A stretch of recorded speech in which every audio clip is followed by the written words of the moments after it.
Hello and welcome to Agents of Nonprofit. My name is Alexander Lapa, and I'm here to speak to everyday superheroes helping nonprofits. Joining me today is Katherine Lacefield to talk about fundraising for non-humans. Katherine, welcome to the show. Hi, thanks for having me. So I like to start off the episode by asking my favorite question, which is, what is your superhero origin story? That is to say, how did you get started working with nonprofits? That's a long story to tell, but basically I started working in nonprofits at a very young age as of, high school. So I was 13, I think, when we started high school. And I started volunteering in a variety of different nonprofits. I worked in old folks' homes. I worked for a Christmas parade at some point. And we just always had to do these volunteer hours in my high school. So that really got me more sensitive to what the reality was in my community and how to give back. And it just kind of became a passion of mine. I wanted to do it. It wasn't just an obligation anymore. So that's kind of how it started. And it just evolved as I got more involved in different causes, especially environmental causes that led to being aware of many different issues that were really affecting me. And that got me even more involved. And so I don't know if you want a funny story, but I decided to become vegetarian at the age of 15 because I had watched some animal cruelty videos online after, at first it was more the environment that was more my like passion, my go-to cause. But then of course, when you start getting involved in the environmental sphere, you start realizing the impact on animals as well. And I just remember the day when I sat my mother down. We were six kids, like we were a split up family so we were six kids, quite a lot in one house. And I sat my mom down and I was like, Mom, I want to be a vegetarian. And first she was like, wow, that's great. Like, such great news. You're going to go to school for that? And I kind of just looked in confusion of what? Like, no, like, why would I go to school for that? It's like, well, veterinarian, don't you need to go to a school? And I was like, no, veterinarian, Mom. No, I want to be a vegetarian. Like, I don't want to eat meat anymore. She's like, oh, no, not that, anything but that. So that's kind of, ever since I was young, I've always been in my family the one that was getting involved with different causes and making everyone really annoyed by constantly talking about it. So that's my little superhero story. What I'd like to mention as well is that you mentioned high school. So you and I are maybe not at the moment, but we grew up maybe 10, 20 kilometers from each other. Like we're very local to each other, which is really cool. You're the first guest to be from the Montreal area in Canada. Yeah. That's cool. Yeah, that's awesome. Very natural shift, you're right, from environmental to vegetarianism. Any reason why you haven't gone all the way to veganism out of curiosity? Because I dabbled with that myself for quite a while. And I try my best these days to be mostly vegetarian. But I do find personally, at least veganism is to be difficult. Did you find the same challenges? Is that why? Or you just like cheese? No, I think, well, first of all, cheese is amazing. I mean, let's be honest here. But I hate saying it, but it's a fact. When I was 15, like, of course I started with vegetarians because back then, it's not that long ago, but it's a good, like, over 15 years ago, vegetarian and vegan products were not as relevant as they are now. So basically the grocery stores in my area in Saint-Jérôme didn't have that many products. And I was basically eating tofu most of the time and having to cook it myself. So being vegan was kind of a bit too much for me at the time at 15, but I actually dabbled in veganism pretty soon after. As soon as I moved out on my own at the age of 18, I started eating more vegan products and I was in Montreal then. So there was a lot more available options. And I was kind of going on and off. I was traveling a lot, which made veganism a bit complicated. But then I started working for this animal rights organization and that really just pushed me to go vegan. So I was actually very strict vegan for a couple of years, like three to 4 years. And then after meeting my partner, that kind of got put to an end for many different reasons. And that's a conversation for another day that I wouldn't mind having. But I was definitely on the vegan pathway because if you're working in animal rights, you kind of don't feel like you have a choice because you cannot say that you're against animal cruelty and then and still encourage the animal product industry, be it for milk and cheese is just as cruel, if not in some cases worse so than the meat industry. So yeah, I've definitely dabbled. I actually have a tattoo that says tofu never screams. And it's these little tofu animals. So yeah, I was one of those crazy animal activists for quite some time. I think if more people understood, factory farming and the impacts to not only the environment, but to the animals and more people would become at least vegetarian, if not vegan. And that's the reason why I did it as well, too. And I agree. I think there's a lot of education that is necessary, but maybe that can also just help explain why I am not as much into that system anymore, is because in the animal rights world, there's a lot of hate and a lot of stress and competition, even amongst themselves, around who's the most vegan and what are you doing and it causes a lot of anxiety and a lot of burnout and a lot of compassion fatigue for a lot of the people working in it. And I remember when I was working even in an animal shelter before that, where every day was just this constant struggle of, oh, I hate humans, people are horrible, and just this feeling of just hating the world it's really not pushing people to, I believe, feel good. And I think people want to feel good in their lives. And so when you have this theory, or I guess this view of the world, this perspective that is very much focused on this pain and suffering all the time, it becomes very exhausting for a lot of people. So I think that's one of also the reasons why people are either avoiding it or leaving the movement, is because it's there's some negative sides to it as well. I imagine there's some consequence to having to share that perspective with other people, because if you're coming from a more negative, darker space, a more hateful space, it's hard to educate people, or harder at least to educate people and bring them to your side, because it's ultimately better for the environment, better for the animals for sure. Mm-hmm. But if you're convincing people to join with you, or at least come with you to a certain extent, has to be from a place of love and understanding and acceptance from where they are now, and help them transition to and educate them for why they should, versus if they come from a negative perspective, like, why aren't you already a vegan, a vegetarian? That's a much more aggressive approach, and people can be very defensive at that point and exactly push the message away. You're so right. And that's one of the reasons why I ended up taking a big break from animal rights and going towards more general philanthropy and nonprofit work, is that it was just exhausting. And I felt like I was becoming someone that I wasn't anymore. So that's also something that I think distinguishes a lot of, we talked about non-human philanthropy. It's a big factor, in my opinion, of what differentiates human-centered philanthropy versus non-human philanthropy, in the sense that I see this big gap between people that are defending non-human philanthropy, which I call anything that is under environment or an animal-focused philanthropy. It obviously still has a huge impact on humans. So it's not actually non-human. It's just the direct activities are focused towards more non-human entities. And as I was mentioning before, when I was working in an animal shelter, for example, every day, one of the sentences I would hear the most was, oh, I hate people.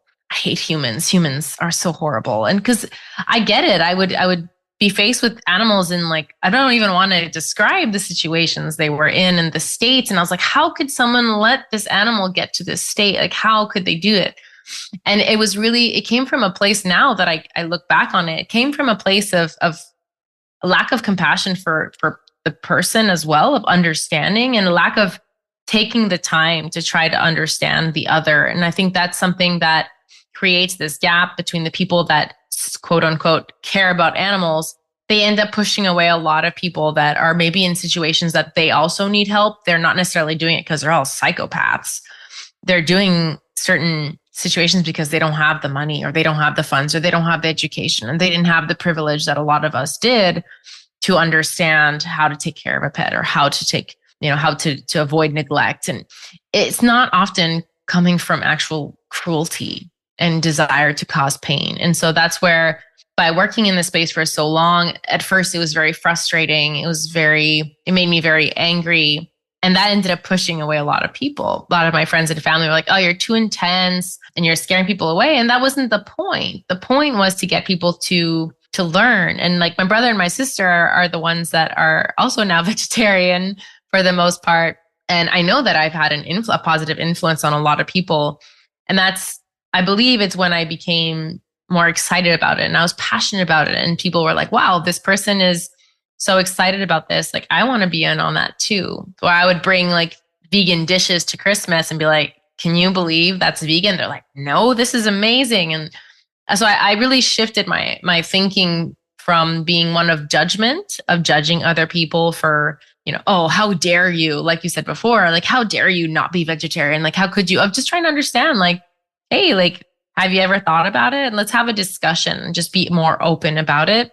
And that's really caused a lot more positive impact than the opposite, which was much more based on judgment and hate, like you said. Let's then shift to, I mentioned fundraising, but it's general philanthropy for nonprofits that work with non-humans. And in the pre-conversation, we talked a bit about animal shelters like the SPCA here in Montreal. So I was curious to know, high level, let's work our way from high level to the detailed level. What would be some main differences in how either our nonprofit operates or considerations they need to make when working or targeted most of their efforts toward non-humans, let's say animal shelter versus humans? Mm-hmm.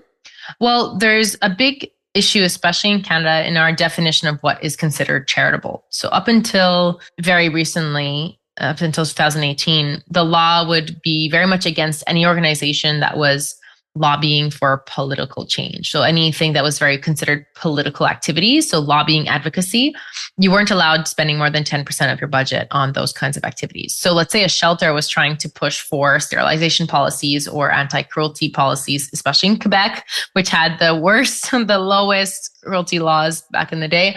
Well, they would not be able to be considered a charity. So they had a lot of hard times getting that charitable status.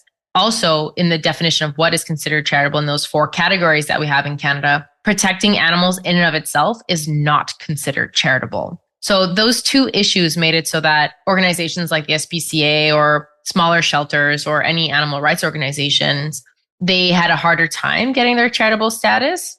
And so because of that, had some disadvantages. So once they gained charitable status in Canada, they would be able to apply for foundation grants, for example. If they don't have that status, they cannot receive grants from foundations.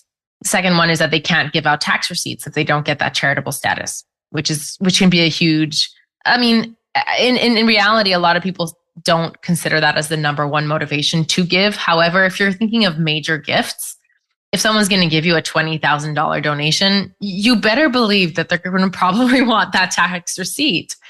So that's one of the issues that really affected, I think, a lot of animal organizations is getting that charitable status. Of course, for shelters, it's a bit different because they can prove that it causes benefits to humans. So they're allowed to getting the charitable status. So that's kind of like a way around it. But from the foundational perspective, there's still very few organizations that give out grants for animals. So the landscape of what is available to them is different compared to, let's say, an organization helping children or helping, a university or students. There's tons of foundations that give out grants for those causes. But for animals and even the environment up until very recently was under 3% of total philanthropic giving. So it's a much more competitive landscape, I would say, on from a philanthropic grant perspective. Second of all, from an individual perspective, you have people that care and gift for animal causes are a very specific population, and they will often just give to animals. Like you have those crazy cat ladies, not to get too much into the stereotype, but it's kind of true.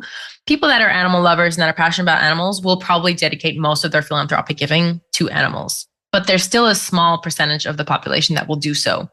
Everyone else seems to see it as an us versus them of, how can you give to animals when there are children suffering? And I actually, having been a street fundraiser, I was a canvasser for an animal rights organization, being on the streets, collecting funds, I got spit on. I've gotten yelled at and told, how dare you? How dare you be here protecting animal rights when there's children in Syria dying, or when there's, kids with cancer or people with other issues. And so it was very much like, if you defend animals, it's as if you're not helping humans. And so I think that's both from a legal context with the charitable status, and then more this perspective of, if you give to animals, you're almost harming humans, like you're taking away, are 2 of the main issues I think that impede a lot of the fundraising strategies for a lot of nonprofits in the space. It seems really counterintuitive to have to prove to certain governments that we're a charitable organization because through animals we're helping humans. It seems. Do you know if it's still the case today, and is it or have things developed in other parts of the world as well? Because I know that we're talking a lot about Quebec, the province of Quebec in Canada, but I want to make sure it's also a global perspective, or at least a North American perspective. Do you know if there are similar oddities, I'll call them, in other parts of of North America today? I know that in the States, it's not the same context. Like they don't have the same differentiations between nonprofits and charities. So it's not the same legal context. From a sociological perspective, do they have those same ideas of giving towards animals and humans? Probably. But from a legal, structural, institutional perspective, I think that Canada is a bit different in that, and that our definition of charity has not evolved since like 150 years. Like it's been so long since that definition has evolved, and still that the three main categories of what charitable giving is still religion, education, and the relief of poverty, which is very much like the old school Catholic religious background of what charity is. It's not what I would consider now as philanthropy. It's charity, which is not necessarily solving any root problems. It's really more just band-aid solutions, that old style charitable perspective. And then you have this fourth category, which is, and all other charitable activities, which is very vague. And so I think that there's a lot of space in that fourth category, which has evolved, and there's been definitions, and you can look up now on the CRA, the Canada Revenue Agency. They have different examples of what is considered charitable, and there are some for animals, but they're still very limiting. It's like you said, it's not defending animals in and of itself that is considered right. And there's still a lot of fear around being too political and advocating for legal changes. So becoming more of an advocacy group. A lot of environmental charities lost their charitable status during the Harper years because they were being too advocacy oriented, and they lost their status. So there's still a lot of reticence. I have a blank for the English word. There's still a lot of pushback on becoming too political for fear of losing your charitable status, which if you think about it, the laws are not meant to defend animals in our current society. They're human laws. They're meant to prioritize and take care of human advantages, which is, I believe, normal, and it's not necessarily surprising.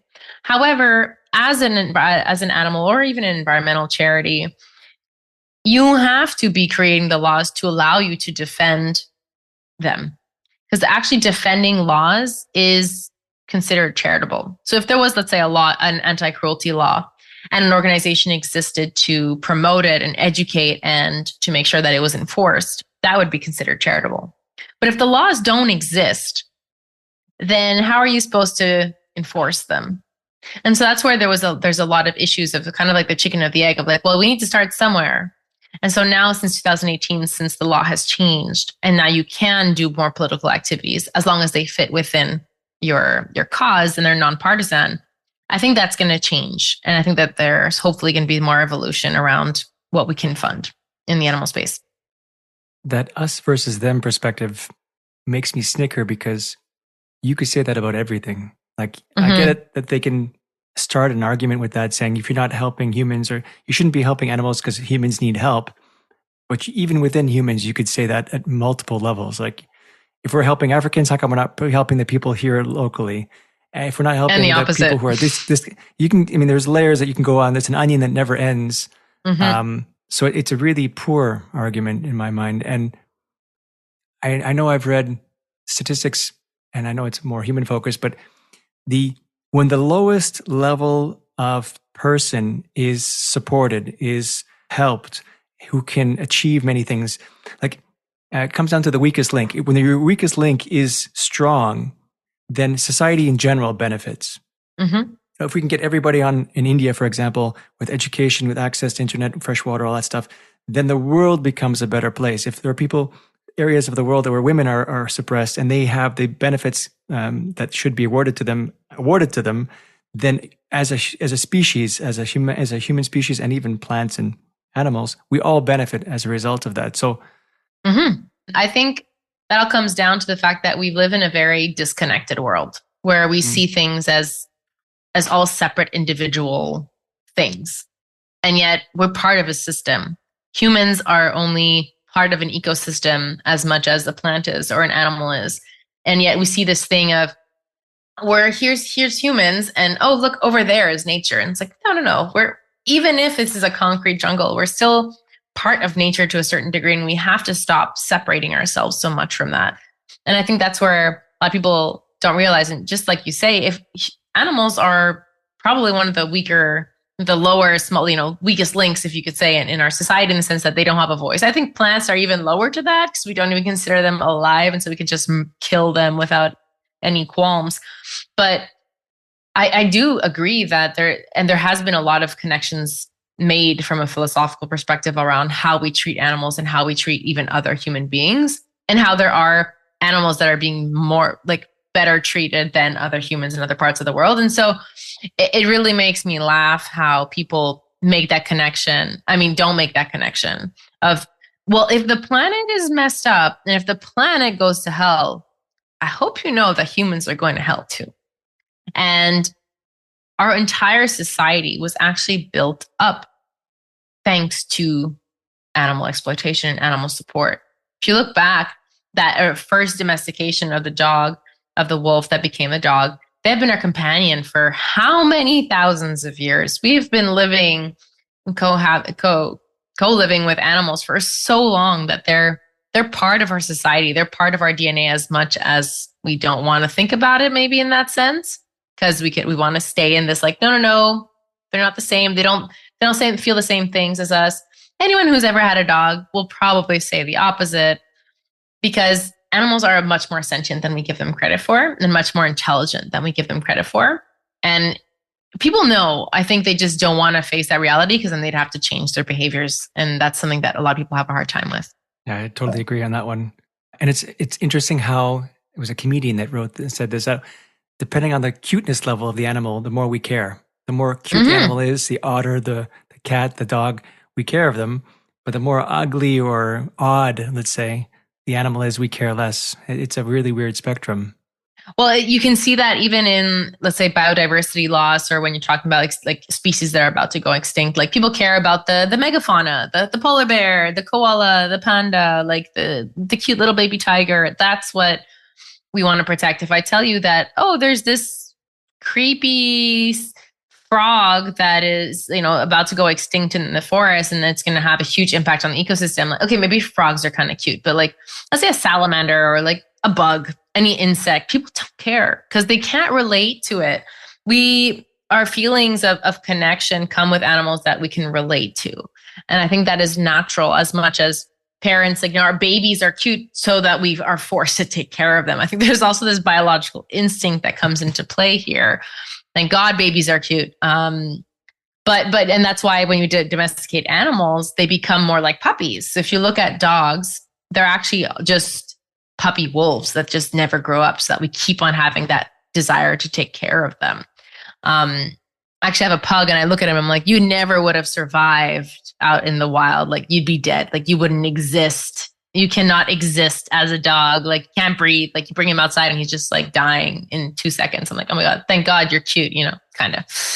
But yeah, I think that there is something to say around that, wanting to protect what we are attracted to, because we can connect to it more, and it evokes this feeling, which also is counterintuitive for a lot of environmental protection organizations that are like, yeah, I get it that like pandas are cute, but we actually need to protect this random little rodent in the middle of the forest, because that is a keystone species for the ecosystem. So there is also like, it can help in defending certain causes, and it actually can be really toxic in the other sense of they're not actually doing what's necessary or what's most needed.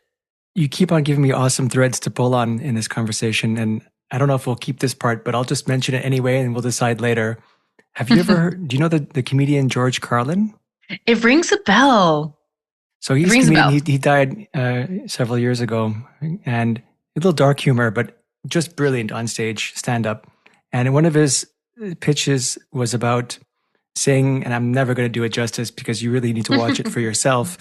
But the idea is that he says, I'm really tired of people saying, save the planet, save the planet. Like, the planet is going to go anywhere anytime soon.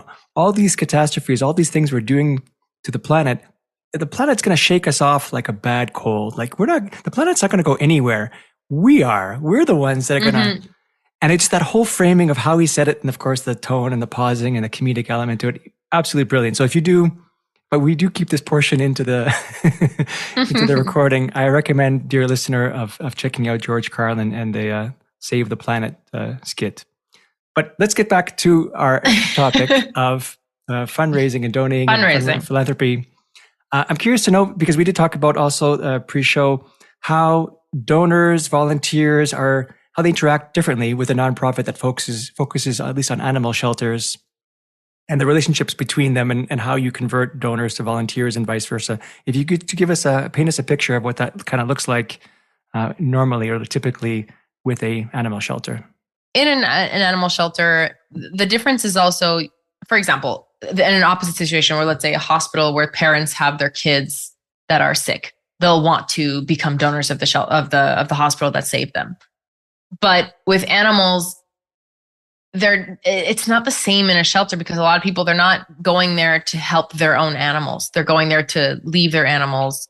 And so there's less of this sentiment of like, you're helping me, because of the way it's framed. And I think that is falsely framed.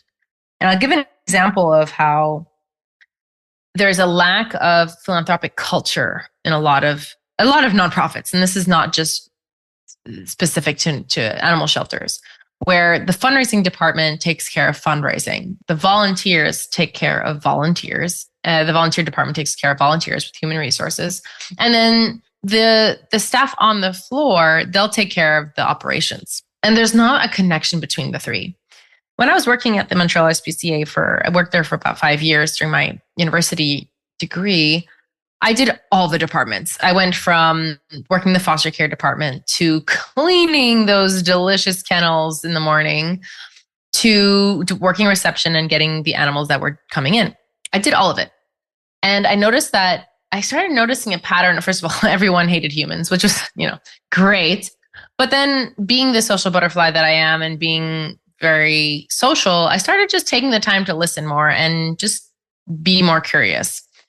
And I was at reception one day, and this woman came in to bring in these 2 kittens, and they're feral kittens, but they were like young enough to be saved and to be able to be socialized. And she was like, I'm trying to catch the mom so that we can stop having babies. Like, I know she's never going to be adoptable, but at least if she can live her life and not have more babies, would be great. Like, this woman knew what she was talking about. She understood the issue.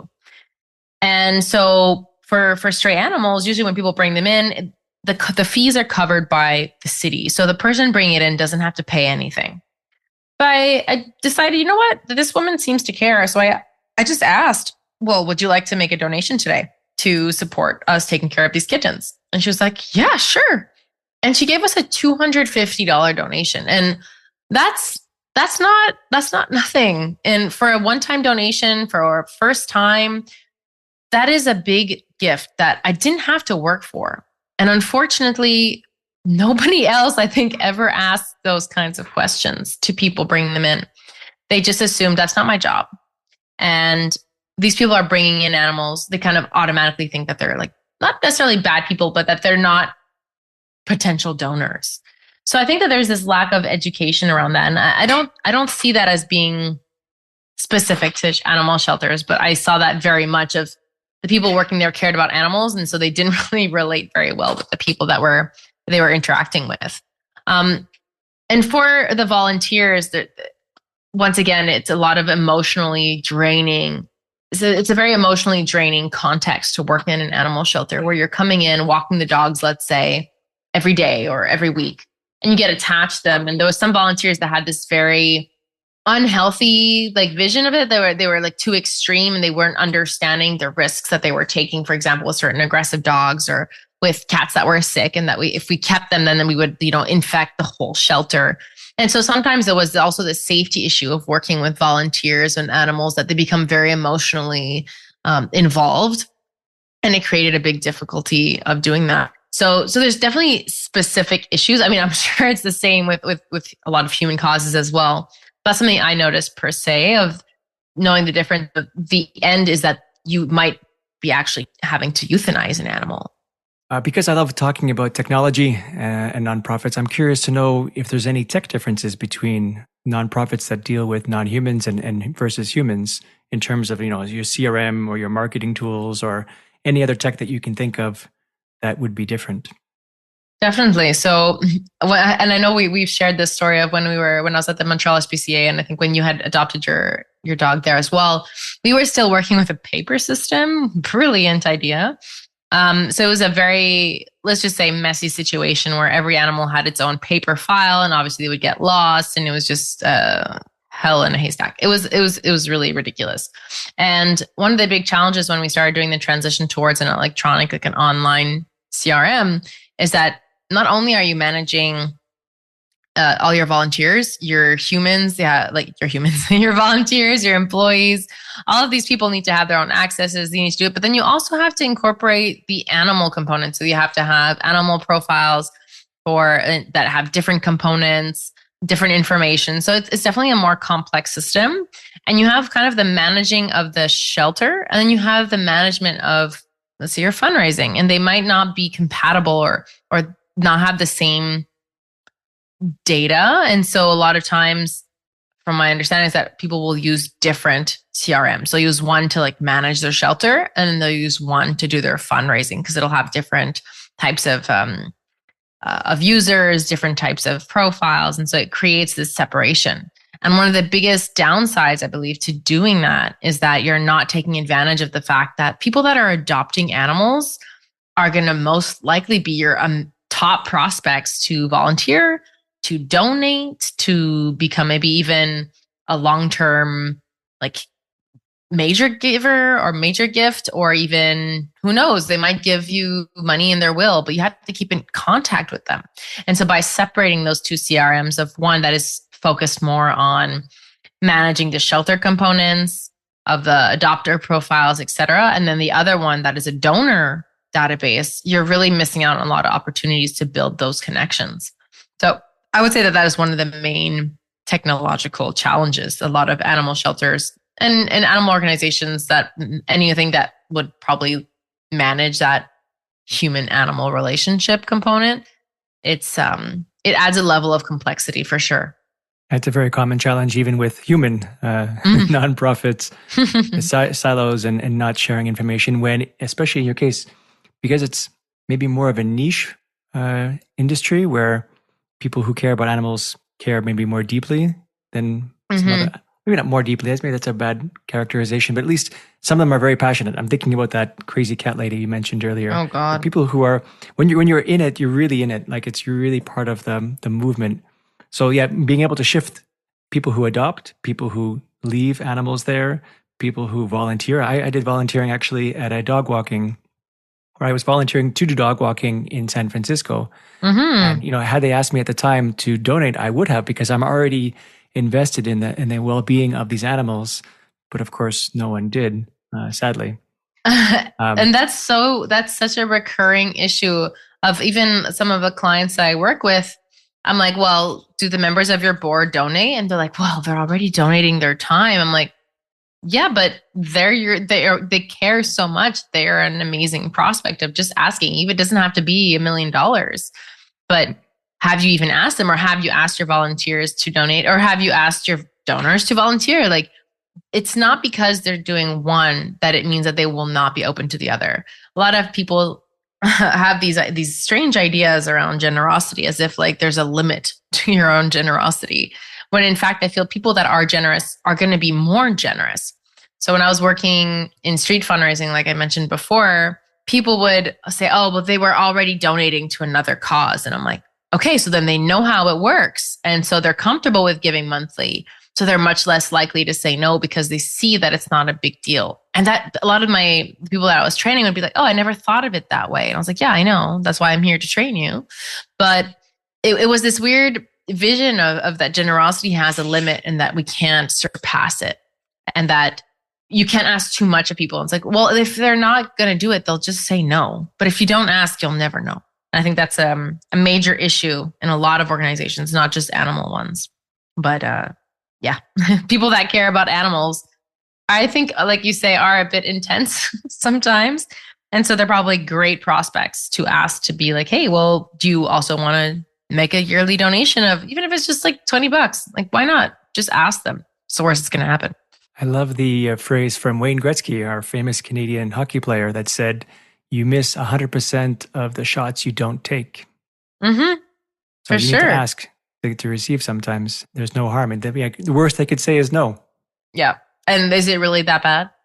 Like, are you, I always talk to my stepson like, but did you die? Like, is it really the end of the world? And he's always like, stop it.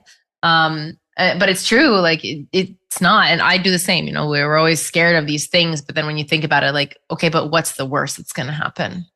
And it's often nothing serious. So aside from all these changes in how nonprofit fundraising and nonprofit organizations work in the last few years, any trends you see in toward the future, or anything you would like to see going toward the future? Definitely. I would like to see more collaboration between different causes. So, on my own podcast that I'm going to be launching soon, I talk a lot about the interconnection of different causes. So, I'll give you a very concrete example of how beautiful that could look like and what it could be. There's this animal shelter out in Vancouver, Pause for Hope. They focus on keeping families together, including pets. So let's say a family is going through a hard time. Usually they would probably have access to social services to get food baskets or to get food stamps or to get clothes. But what about their pet? What if they have a pet and they want to keep their animal? They love their animal. It's part of their family, but they don't have the funds necessary to pay for the vet bills or to pay for the food or, whatever. They need a new leash. Who knows? Well, an animal shelter can also be kind of a social service of helping these families in need of, okay, you need vet care. Well, wouldn't it make more sense for us to pay for that animal surgery than for that family to have to abandon their animal? They're still going to need to do the surgery. And then they're going to have to house and find a new home for that animal and hope that it's as good of a family. So that's, I think, a really great approach of connecting the social aspects of the human component to the animal component.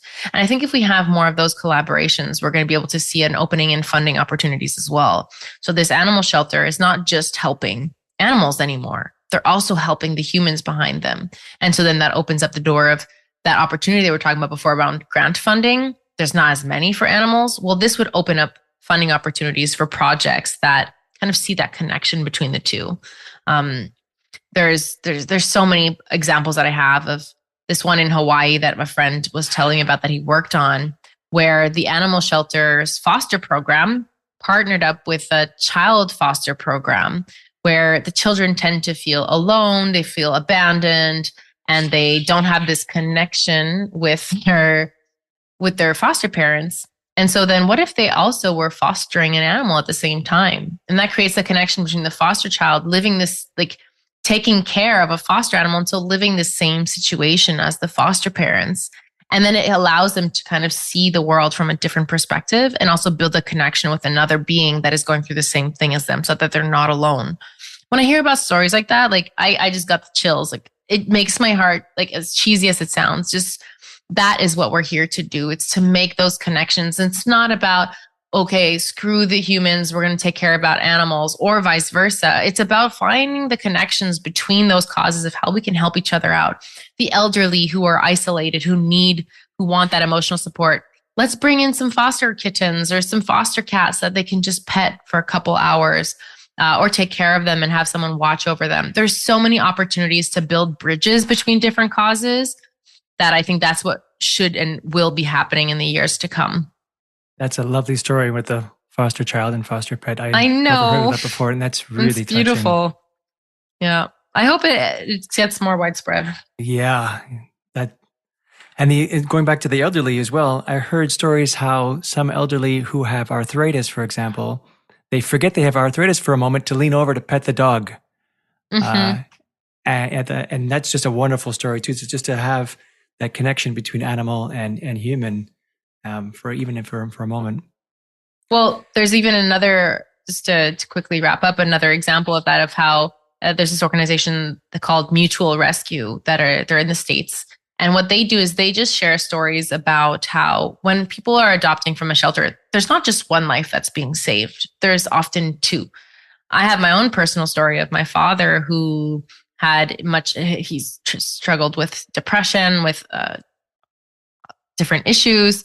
And when he adopted his dog, when he got his dog, it changed him completely because he had a being that he had to take out for walks, that he had to take care of, and that loved him no matter what, no matter how depressed he was, no matter how he felt like horrible, the dog loved him no matter what. And that I do believe to this day that his dog Finn really helped him go through that and survive.